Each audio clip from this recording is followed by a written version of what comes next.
This is the Google Pixel Fold. Now let's do a quick unboxing. Afterwards, we will do a quick run through of the device.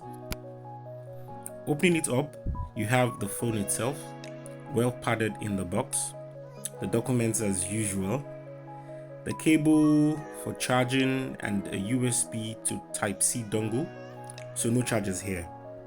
Okay, so let's go through the phone itself, which is neatly wrapped, looking lovely.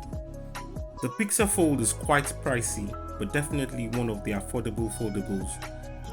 Obviously, the Pixel Fold has huge bezels at the bottom and at the top, with an 8 megapixel camera at the angle. And behind you have a 48 megapixel main camera shooter and 10 megapixel camera each for telephoto and ultra-wide shots. At the bottom, you have got the SIM card tray, microphones, a speaker and a Type-C charging port.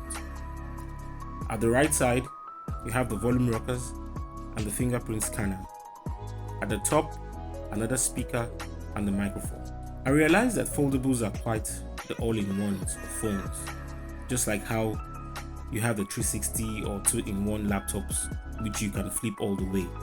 They can be big if you need a wider screen, and then they can be compact enough to fit into your pocket. I actually noticed you don't get a flat opening when the screen is opened. I mean, it's not totally flat. I also kind of noticed the resemblance between the Pixel Fold and the Surface Duo.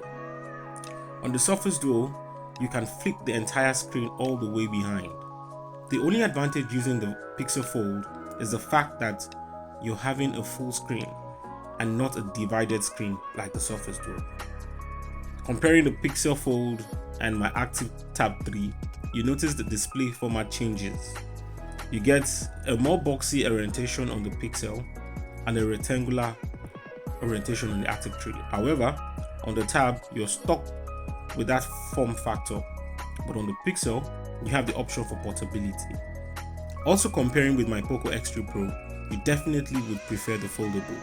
The screen on the outside of the Pixel is wider than even that of the Poco, and when you place the Poco on the Pixel, you discover that the Pixel is twice the size of the Poco. Mind you, the Poco is a 6.67 incher.